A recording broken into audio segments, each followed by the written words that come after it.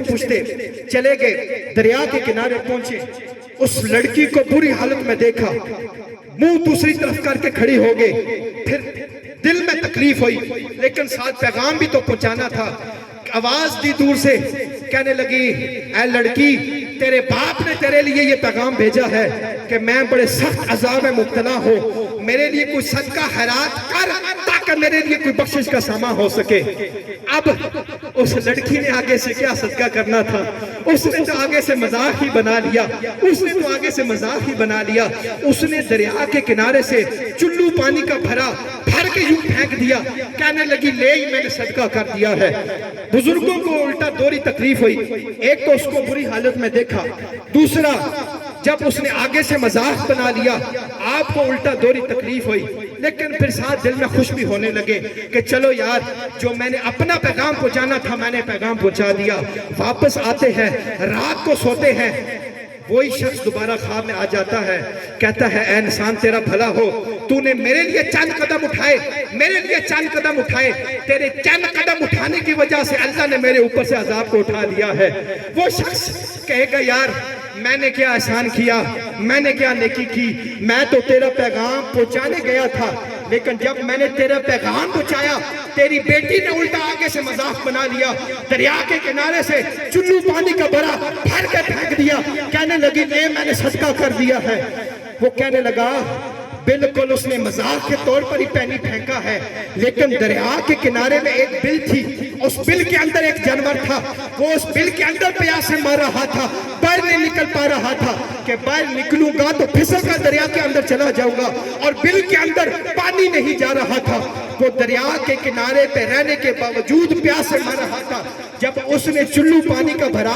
بھر کے یوں پھینکا، وہ پانی اتفاقاً اس بل کے اندر چلا گیا، اس جانور نے پانی پی لیا، اس کی پیاس بجھ گئی، اللہ نے میرے اوپر سے عذاب کو اٹھا لیا، اللہ نے میرے اوپر سے عذاب کو اٹھا لیا۔ علماء کرام فرماتے ہیں کہ اگر مزاح کے طور پر کیا ہوا صدقہ اگلے بارے قبر کے اوپر والے سے عذاب کو اٹھا لیتا ہے، تو پھر جو ہم مومن مسلمان ایمان والے صحیح العقیدہ اپنے پیاروں کے لیے احسان ثواب کرتے ہیں، درود و سلام پڑھتے ہیں، وظائف پڑھتے ہیں، ذکر اذکار کر کے جب ہم ان کو روح کو احسان کرتے ہیں تو ان کا فائدہ ان کو کیوں نہیں پہنچے گا۔ اس لیے میرے دوستو جتنا زیادہ ہو سکے، جتنا زیادہ ہو سکے اپنے پیاروں کے اس دنیا سے چلے جانے کے بعد بھی ان کے لیے بخشش اور درجات کی بلندی کے لیے دعا کا اہتمام کیا کرو۔ حضور علیہ السلام نے ارشاد فرمایا کہ اگر کوئی انسان 70,000 مرتبہ کلمہ شریف پڑھ کر کسی مرنے والے کے روح کو احسان ثواب کر دے تو اگر وہ جہنم جانے کا بھی حقدار ہوگا تو اللہ اس کو جہنم سے نکال کے جنت کے اندر داخل فرما دے گا۔ 70,000 مرتبہ کلمہ شریف پڑھ کر اگر کسی مرنے والے کے روح کو احسان ثواب کر دیا جائے تو حضور نے ارشاد فرمایا اگر وہ جہنم جانے کا بھی حقدار ہوگا تو اللہ اس کو جہنم سے نکال کے جنت کے اندر داخل فرما دے گا۔ محی الدین ابن عربی رحمت اللہ تعالیٰ نے آپ سے بھی یہ منقول ہے کہ آپ ایک مرتبہ تشریف فرما تھے، آپ کے سامنے آپ کا ایک مرید بیٹھا ہوا تھا، مراقبے کی حالت میں بیٹھا ہوا تھا۔ آپ نے جب اس مرید کو دیکھا کہ مرید آپ کے سامنے بیٹھا ہوا تھا، اچانک مرید کے چہرے کا رنگ متغیر ہو گیا۔ آپ دل ہی دل میں سوچنے لگے ارے میرا مرید میرے سامنے بیٹھا ہوا تھا، ابھی تو یہ صحیح خوش مزاج بیٹھا ہوا تھا اور ابھی اس کے چہرے کا رنگ متغیر ہو گیا ہے، کیا ہوا ہے؟ آپ نے مراقبہ کر کے اس کی قلبی کیفیت کو جاننا چاہیے۔ جب آپ نے مراقبہ کیا تو آپ نے دیکھا کہ اس نے مراقبے کی حالت میں ابھی اپنی ماں کو جہنم کی آگ میں جلتے دیکھا ہے، اس لیے اس کے چہرے کا رنگ متغیر ہو گیا۔ آپ کے پاس 70,000 مرتبہ کلمہ شریف پڑھا ہوا موجود تھا، آپ نے وہاں ہی بیٹھے بیٹھے اس کی ماں کے روح کو ہدیہ کر دیا۔ ادھر ہدیہ کرنے کی دیر سی، ادھر مرید کے چہرے کا رنگ پھر مسکراہٹ میں تبدیل ہو گیا، مرید ہنسنے لگ پڑا، کھلکھلانے لگ پڑا۔ آپ نے پھر دیکھا ارے میرا جو مرید میرے پاس بیٹھا تھا ابھی تو یہ پریشانی کی حالت میں تھا اور ابھی اس کے چہرے کا رنگ پھر بدل گیا ہے، پھر مسکراہٹ میں تبدیل ہو گیا ہے۔ آپ نے پھر مراقبہ کر کے اس کی قلبی کیفیت کو جاننا چاہیے، تو آپ نے جب مراقبہ کیا تو آپ کو پتا چلا کہ فرشتے اس کی ماں کو جہنم سے نکال کے جنت کے اندر لے کر جا رہے ہیں۔ تو میرے دوستو 70,000 مرتبہ اگر کوئی کلمہ شریف پڑھ کر کسی اپنے پیارے مرنے والے کے روح کو احسان ثواب کر دے تو وہ چاہے جہنم جانے کا بھی حقدار ہو تو اللہ اس کو جہنم سے نکال کے جنت کے اندر داخل فرما دیتا ہے۔ میرے دوستو یہ جو احسان ثواب ہے اس کا ثواب ان قبر والے کو پہنچتا ہے۔ جب ہم کرتے ہیں دعا ان کے لیے تو وہ اتنے خوش ہوتے ہیں کہ جس طرح ایک بندہ کوئی جیل میں پڑا ہو، کوئی اس سے پیچھے ملاقات کے لیے نہ آ رہا ہو، اس کی کیفیت دیکھے، اور ایک وہ بندہ جس کی روزانہ کی طرف سے گھر سے ملاقاتیں بھی آ رہی ہے، گھر سے اس کے لیے تحفے تحائف بھی آ رہے ہیں، تو اس کی خوشی کا عالم کیا ہوگا اس انسان کی نسبت جو انسان قبر کے اندر پڑا ہے اس کے اوپر سے کوئی اصال ثواب نہیں آ رہا تو اس کی قبر میں اندھیرا ہوگا، اور جن کی طرف سے وہ اصال ثواب کیا جاتا ہے وہ اصال ثواب ان کو نور بن کر ملتا ہے۔ جبرائیل امین نورانی ٹرے میں سجا کے اس قبر والے کے سرحدے کھڑے ہو کر کہتے ہیں اے قبر والے اٹھ، ہاذہ ہدیۃ، یہ ہدیہ ہے تیرے گھر والوں نے تیرے لیے بھیجا ہے۔ تو پھر وہ اتنا خوش ہوتا ہے، اتنا خوش ہوتا ہے، جس طرح میں نے پہلے حضور بتایا کہ حضور نے ارشاد فرمایا اگر کوئی دنیا کے اندر ساری کائنات دنیا وما فیہا سب کچھ اسے مل جائے تو دنیا کے اندر اتنا خوش نہیں ہوتا جتنا قبر کے اندر پچھلوں کے اصال ثواب کرنے کی وجہ سے خوش ہو جاتا ہے۔ حضور علیہ السلام کا فرمان مبارک ہے با من عبد ماتا ان قطع عن عملہ، حضور علیہ السلام نے ارشاد فرمایا کہ جب کوئی بندہ اس دنیا سے وصال فرما جاتا ہے تو اس کے اعمال کا سلسلہ منقطع ہو جاتا ہے، ادھر روح جسم سے پرواز کرتی ہے ادھر اس کے اعمال کا سلسلہ منقطع ہو جاتا ہے، وہ نمازیں نہیں پڑھ سکتا، وہ روزے نہیں رکھ سکتا، وہ دیگر وظائف نہیں کر سکتا، وہ عبادات نہیں کر سکتا، لیکن حضور نے ارشاد فرمایا الا من ثلاث، تین چیزیں ایسی ہیں کہ جن کا بعد از وصال بھی اس کو قبر کے اندر فائدہ پہنچتا ہے، بعد از وصال بھی ان کو قبر کے اندر فائدہ پہنچتا ہے۔ وہ بعد از وصال تین چیزیں حضور نے کون سی ارشاد فرمائی ہے؟ حضور نے ارشاد فرمایا پہلی چیز صدقہ تو جاریہ، تو وہ انسان صدقہ جاریہ کر جاتا ہے، کوئی دنیا میں صدقہ جاریہ کر جاتا ہے، کوئی مسجد بنوا جاتا ہے، کوئی کنواں کھدوا جاتا ہے، کوئی ایسا رفائی کام کر جاتا ہے جس رفائی کام سے لوگ مستفید ہوتے ہیں، تو جب وہ اس دنیا سے چلا جاتا ہے وہ تو اس کے اعمال کا سلسلہ تو منقطع ہو جاتا ہے، لیکن ان چیزوں کا بعد از وصال بھی اس کو قبر کے اندر فائدہ پہنچتا ہے۔ دوسری چیز حضور علیہ السلام نے ارشاد فرمائی علم ينتفع، ایسا علم جو نفع دینے والا ہوتا ہے۔ اب نفع دینے والے علم سے مراد یا علم قرآن ہے یا علم حدیث ہے۔ مثلا قاری صاحب تشریف فرما ہے،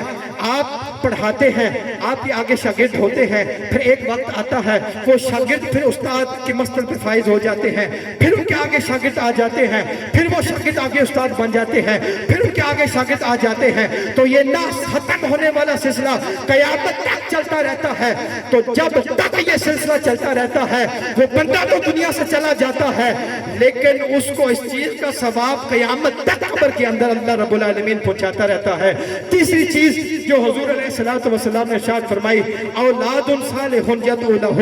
نیک اولاد جو اپنے والدین کے لیے اصال ثواب کرتی ہے۔ جب ہمارا کچھ چلا جاتا ہے پھر ہم جب اس کے لیے اصال ثواب کرتے ہیں تو حضور نے ارشاد فرمایا اس چیز کا بھی ثواب اللہ رب العالمین اس کو قبر کے اندر پہنچاتا ہے۔ تو اس واسطے میرے دوستو یہ مت سمجھو کہ اگلا چلا گیا ہمارا اس سے رابطہ ختم ہو گیا، نہ، حضور علیہ السلام نے ارشاد فرمایا کہ جب آپ کے والدین اس دنیا سے وصال فرما جاتے ہیں تو یہ مت سمجھو کہ آپ کا رابطہ ان سے ختم ہو گیا، آپ کے حقوق بعد از وصال بھی آپ کے اوپر باقی ہے۔ حضور علیہ السلام کے پاس ایک صحابی آئے، عرض کرنے لگے یا رسول اللہ کیا والدین کے وصال فرمانے کے بعد بھی ان کے کوئی ایسے حقوق باقی ہیں جو اولاد پہ باقی رہ جاتے ہیں؟ حضور علیہ السلام نے ارشاد فرمایا 5 قسم کے حقوق ایسے ہیں جو والدین کے وصال فرمانے کے بعد بھی اولاد پہ باقی رہتے ہیں۔ اب بڑی توجہ کے ساتھ سماعت فرمائیے گا، یہ مت سمجھے کہ والدین چلے گئے ہمارا رابطہ ختم ہو گیا، ہمارا کام تھا 10واں 30واں 40واں کرنا، بس محفل کرائی ختم چھٹی، نہ، 5 حقوق ایسے ہیں جو والدین کے وصال فرمانے کے بعد بھی اولاد پہ باقی رہ جاتے ہیں۔ پہلا حق جو حضور نے ارشاد فرمایا کہ جب والدین وصال فرماتے ہیں الصلاۃ علیہما، پہلا حق جو اولاد پہ فوراً ادا کرنے والا ہوتا ہے وہ یہ ہوتا ہے کہ وہ اپنے والدین کی نماز جنازہ کے اندر شرکت کرے۔ باقی جو لوگ اس کی نماز جنازہ کے اندر شرکت کرتے ہیں ان کی اور حیثیت ہے، اور جو ان کا بیٹا اس کی نماز جنازہ کے اندر شرکت کرتا ہے ہے اس کی اور حیثیت ہے۔ دوسرا جو حق حضور علیہ السلام نے فرمایا کہ والاستغفار لہما، کہ ان کے لیے استغفار کرنا، ان کے لیے بخشش کی دعا کرنا۔ تیسرا حق جو حضور علیہ السلام نے ارشاد فرمایا کہ ان کے تعلق والے جو دنیا میں رہ جاتے ہیں ان تعلق والوں سے اس طریقے سے ان کے وصال فرمانے کے بعد بھی اس تعلق کو اسی طریقے سے قائم رکھنا۔ یہ مت سمجھیے گا کہ یہ جو بابا والدین چلے جائیں تو آپ کا حق ختم ہو گیا، نہ، حضور نے ارشاد فرمایا جہاں جہاں والدین کا اٹھنا بیٹھنا تھا اور ان کے وصال فرمانے کے بعد اولاد پر یہ حق ہے کہ اس تعلق کو اسی طریقے سے قائم رکھے۔ اولاد اب یہ نہیں کہہ سکتی کہ یہ تو ابا جی کے تعلق والے تھے، یہ تو ابا جی کے دوست تھے، ہمارا ان کے ساتھ کیا رشتہ، نہ، اولاد پر یہ حق ہے کہ جہاں جہاں ان کا تعلق تھا اس تعلق والے کے ساتھ والدین فرمانے کے بعد بھی، والدین کے وصال فرمانے کے بعد بھی اس تعلق کو اسی طریقے سے قائم رکھنا۔ تیسری چیز، جو چوتھی چیز جو حضور علیہ السلام نے ارشاد فرمائی، والدین کا دنیا میں اگر کسی سے کوئی وعدہ کیا ہوا تھا تو ان کے وصال فرمانے کے بعد اولاد پر یہ حق ہے کہ اس وعدے کو پورا کرے۔ اولاد اب یہ نہیں کہہ سکتی کہ یہ وعدہ تو ابا جی نے کیا تھا، ابا جی تو اس دنیا سے چلے گئے ہیں، اب ہمارا کیا مطلب، ہمارا کیا لینا دینا، نہ، حضور نے ارشاد فرمایا ہے جب والدین دنیا سے چلے جائے تو ان کا دنیا میں کسی کے ساتھ کوئی وعدہ کیا ہوا تھا تو ان کے وصال فرمانے کے بعد اولاد پر یہ حق ہے کہ اس وعدے کو اسی طریقے سے پورا کرنا۔ پانچواں اور آخری حق جو حضور نے ارشاد فرمایا کہ والدین کے ذریعے جو رشتہ داری بنتی ہے اولاد پر یہ حق ہے کہ ان کے وصال فرمانے کے بعد اس رشتہ داری کو اسی طریقے سے قائم رکھنا۔ مثلا اگر ابا جی وصال فرماتے ہیں تو ابا جی کی طرف سے جو رشتہ داری بنتی ہے، مثلا چچا اور پھوپھی، ان کے ساتھ تعلق کو اسی طریقے سے قائم رکھنا۔ اور اگر والدہ وصال فرماتی ہے تو والدہ کی طرف سے جو رشتہ داری بنتی ہے ان کے ساتھ تعلق کو اسی طریقے سے قائم رکھنا۔ یہ 5 قسم کے حقوق ارشاد فرمائے ہیں، لیکن ان 5 قسم کے حقوق میں سے جو سب سے اہم ترین حق حضور نے ارشاد فرمایا والاستغفار لہما، ان کے لیے بخشش کی دعا کرنا۔ اب یہ صرف 10واں نہیں ہونا چاہیے، یہ صرف 10واں، 30واں، 40واں، یہاں تک سالانہ برسی، یہاں تک ختم نہیں کہ اب ہم نے 40واں کرا دیا تو بات ختم ہو گئی، نہ، روزانہ کی بنیاد پر تم نے اپنے والنے والوں کے لیے ایصال ثواب کا اہتمام کرنا ہے۔ یہ ضروری نہیں کہ اب لنگر پکا کے کھانے بنا کے تقسیم کیے جائیں، نہ، ایک مرتبہ الحمد شریف پڑھو، 3 مرتبہ کل شریف پڑھو، پورا ایک قرآن ختم شریف کا تمہیں ثواب مل جائے گا۔ جب پورے قرآن کا ثواب مل جائے گا تو پھر وہاں پر بیٹھے بیٹھے دعا کرو کہ یا اللہ یہ جو میں نے الحمد شریف کل شریف پڑھی ہے، یا اللہ اس کا ثواب فلاں مرحومین کو پہنچا، اللہ رب العالمین تمہارا سارا ثواب اس کو پہنچائے گا۔ آج شب برات ہے میرے دوستو، جتنا زیادہ سے زیادہ ہو سکے آج کی رات عبادت کرے۔ یہ وہ بابرکت رات ہے، یہ وہ مبارک رات ہے جس رات میں اللہ رب العالمین انسانوں کی بخشش فرماتا ہے۔ جتنی زیادہ سے زیادہ ہو سکے عبادت کرے، وظائف پڑھے، اللہ رب العالمین سے اپنے گناہوں کی بخشش ڈالے۔ اپنا پورے سال کا جو رزق ہوتا ہے اللہ رب العالمین اس دن میں لکھ دیتا ہے کہ اس سال میں اس کو اتنا رزق عطا کروں گا۔ اس سال میں جو اللہ رب العالمین کی رحمت ہوتی ہے وہ بندے کی طرف مخاطب ہو کر فرماتی ہے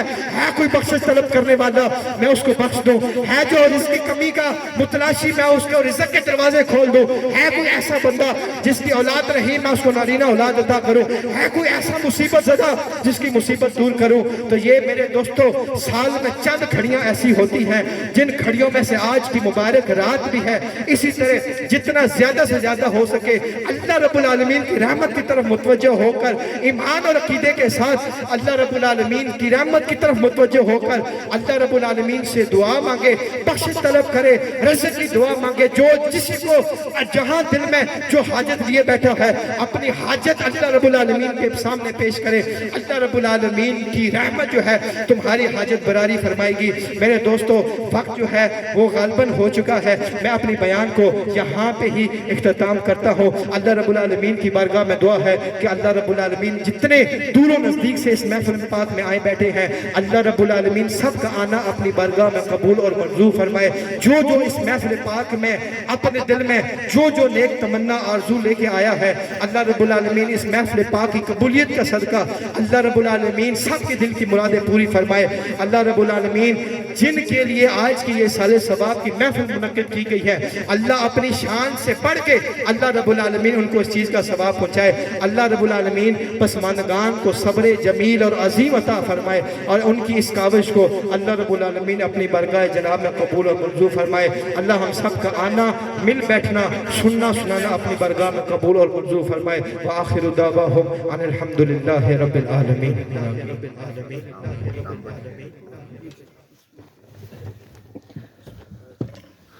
مصطفیٰ جان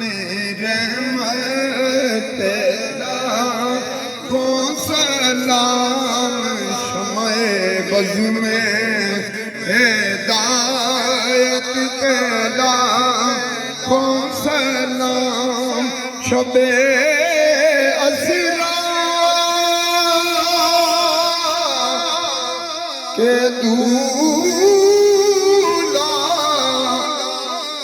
کے دائم درود شب اسرا کے دولا پہ دائم درود، نوشا بز میں جنت تیرا کو سلام، مصطفیٰ جان رحمت تیرا کو سلام، یا الہی فتیقہ آل رسول، یہ سلام آج گانا قبول۔ صف بندی میں